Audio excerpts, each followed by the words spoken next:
me tell you something. There is no nobility in poverty.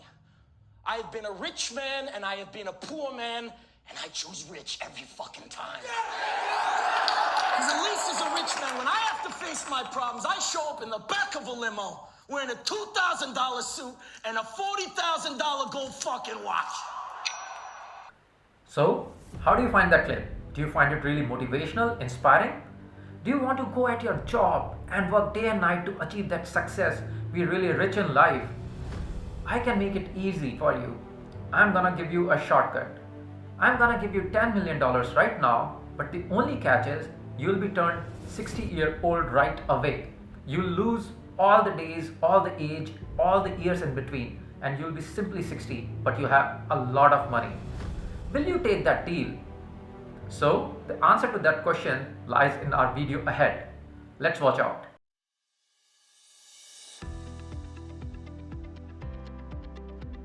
Hello everyone. So, I'm Varun and I'm in top management of my company. I've been in this field of corporate for last 18 years, and in these last 18 years, I have seen many batches of people come and join these companies. I have seen junior resources, junior management, mid-management and senior management people struggling on a daily basis to look for their next job, next merit, next hike, next promotion and whatnot. And they have been putting in like immense amount of time and energy in this job. So this is my normal discussion whenever I see a fresh graduate or a fresh group of people. This is my normal saying to them. So we have been struggling, we have been told from our childhood days, like if you'll study, your life will be settled. If you do good in your 10th, you will be like, your life will be settled. You do 12th well, you'll be settled. You get a good IIT, IIM, or you do good in CA, you are done and you're settled. And this keeps on happening, and we find a job. As soon as we get into a job, on our induction day, we are being introduced to a speech like this, and there are so many other motivational speeches that you get across, which tell you how you should work really, really hard to achieve that success that you have always imagined, that happiness that you have always imagined. Those fancy luxury cars, those nice big mansions, bungalows, those exotic trips, expensive watches and whatnot. And we keep thinking about that. But let me ask you one thing. If I show you these pictures of people like Nikola Tesla, Henry Ford, Jamshedji Tata, or Dhirubhai Ambani, or even in history, let's say Alexander, what do you find, what do you see common in them? What is the most common thing that you see in them? Many of you will say they all were rich, powerful, they made really good investment in their life, and in simple words, they all were successful. Is that what you think is the most common thing in them? If that's your answer, then I doubt you don't understand. The most common thing in them is that they all are dead. So will we be in next 40, 50, 20, 30, whatever the time frame it is. Nobody knows, but we all will be dead in some time. So that's the most common part in that. So whatever you do, think about it. How well you want to use your time, how well you want to use your life, think about it. So we are going to talk more on this. So you all must be wondering what I'm trying to say here. No need to work, no need to put in hard work. No, that's exactly not what I'm trying to say here. I'm saying here that we need to work, but we need to be cautious about it. We need to put a cautious approach to it. Many of us, how the day in the normal corporate life looks like. The day in life of a person start with a rush. Anyone who's in corporate life. And then they reach out to office or they start working from home. Then they are being met with unrealistic timelines on their projects. So they go through those projects, those unrealistic timelines throughout their day. They put in like really hard work. They come back home in evening just to see their spouse, their kids, their parents are either all asleep or tired. And that's how any normal weekday of a corporate employee goes by, keeping and waiting for the weekend to come. They are like trying to invest their whole week so that they can enjoy 2 days of weekend. But even on weekend, you have chores related to your household or other stuff that you need to do. You are essentially, or the corporate employees to whom I'm talking, which is like the majority of the corporate employees, they are spending 5 days of their life to enjoy 2 days, which is just like 28% on 7 days. So just take the example of a vacation. If you are on a 7 day vacation, will you be willing to invest 5 days in just doing some work and enjoying just the weekend? Rather, you will be planning all 7 days of your vacation so that you can enjoy all 7 days of your vacation. Exactly, that's what I am suggesting and saying here.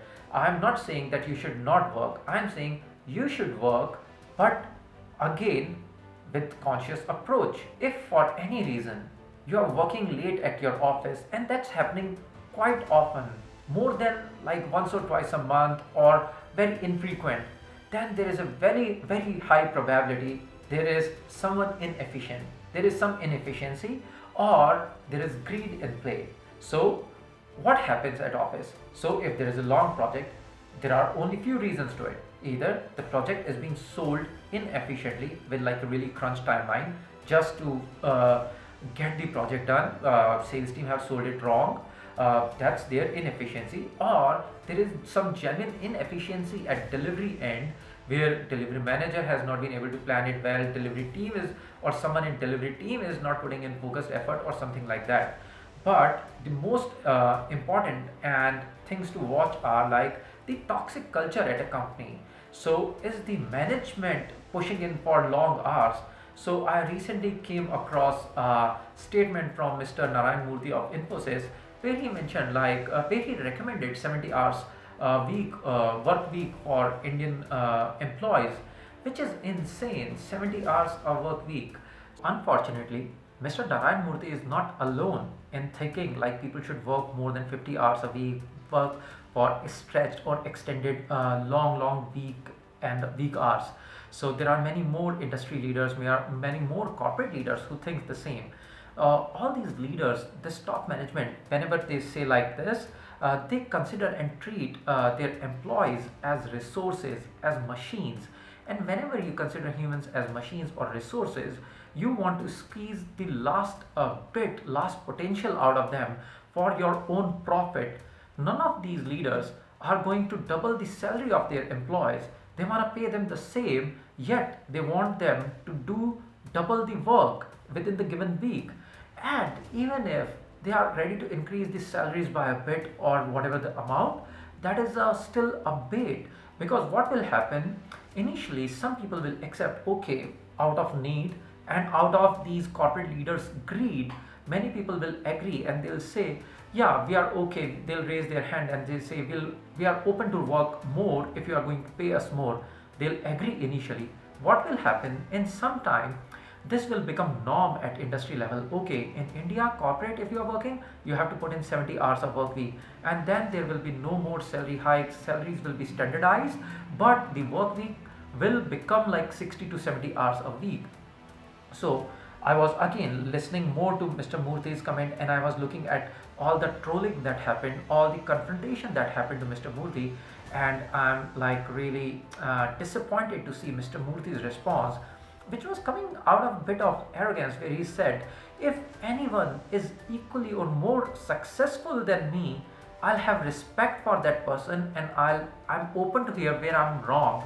So I'll humbly tell Mr. Murthy, if he considers Steve Jobs equally or more successful than him, he might have listened to his last speech, which is very famous, where Steve Jobs was on his deathbed and he said, I am lying here lonely and have no one to speak to, talk to. And he said, and that was his message to all his fans who saw him as pinnacle of success, as putting in hard work hard, and enjoy the success kind of idol. That was a clear message from Steve Jobs to his fan following, where he was saying, after a point in time, if you have accumulated enough wealth, if you have achieved good level of success in life, then you should be focusing your time more on meaningful things which gives you happiness, which are really important to you. Could be art, could be sports, could be anything that makes you really feel happy, instead of just going crazy and mad about another position, another level. Even if you become CEO of a company, there will be bigger company of which you want to be CEO. Even if you become the most successful person, there will be another thing that you'll be craving for. So there is no you can say containment and just going after materialistic things. We can keep going and going and going without any containment. So many people consider the true luxury is again those expensive cars, watches, houses, trips and whatnot. Instead, what true luxury is, I have read it in many places and I believe it too. The true luxury is health. uh, I can say time for yourself or your family. Easy, lazy mornings are the most luxurious thing in life if you can enjoy that without having any worry. And then, last but not the least, really strong personal relationships, bonds with your kids, your wife, your husband, your parents, your friends, whatever you can make. So, I keep on telling this to my mid management and senior management whenever we hire anyone in that level. I keep telling them like job is just an enabler to lead a healthy and a happy life, but most people take it just opposite. They take their health and happiness to enable success in their career. That is so wrong, and we should really think about what we are doing. At 20, we think we are here for eternity. We need to accumulate a lot of wealth. But I've seen so many people who are now really old and really wealthy and they don't have anything or anywhere to spend the money on. So if I come back to that deal and I ask you, what's your take on that deal? Will you take it? I imagine many of you will say, no, I don't want a lot of money and we turn 60 right away. Many of you, majority of you will say no. But even those who are saying no are indirectly taking that deal. We are going on this corporate ladder via having this unnecessary competition in your jobs, via having this unnecessary, I would say, urgency to get promoted, to get that hike, that competition amongst colleagues. So when we were kids, we used to have a similar sort of competition with our classmates, where we want to have better marks than one person or our friends. Then we came into job. Now we came to college. We want to get the first person to get placed or get placed at least, so that we can talk it amongst our relatives, distant relatives. Then we are in job where we want to get the highest hike amongst our colleagues, the first promotion amongst our colleagues. So all this competition is unnecessary in my opinion, because now you don't even remember how many childhood friends you have with whom you were having competition and where those friends are. You won't remember where your college friends are now, especially after 10, 12, 20 years in job. So at the end, it would not matter in a meeting if you had a really good presentation or even a really bad one. Nobody cares. At end, nobody will remember that. What your family, what your friends will remember is how much time you have enjoyed with them, spent with them on a daily basis. So work-life balance is super important. But again, I'm not encouraging mediocrity here. I'm not telling you to be mediocre. I want you to be excellent in what you do, but just be watchful of how you do it. So there are multiple ways to do it. What you should do is you should put in 6 to 8 hours of dedicated, focused effort in your job. Beyond that, if it's your problem, fix it. If it's company or the cultural problem at company, change the company wherever you are working. Make use of smart tools. Make use of technologies like generative AI at your company or any other available tool experience to be more efficient. Be a smart worker rather than being someone who is just putting in efforts and time. Maybe it's not the job that you want to do. Change your job or think about it. Put time on physical activity on a daily basis. Be disciplined.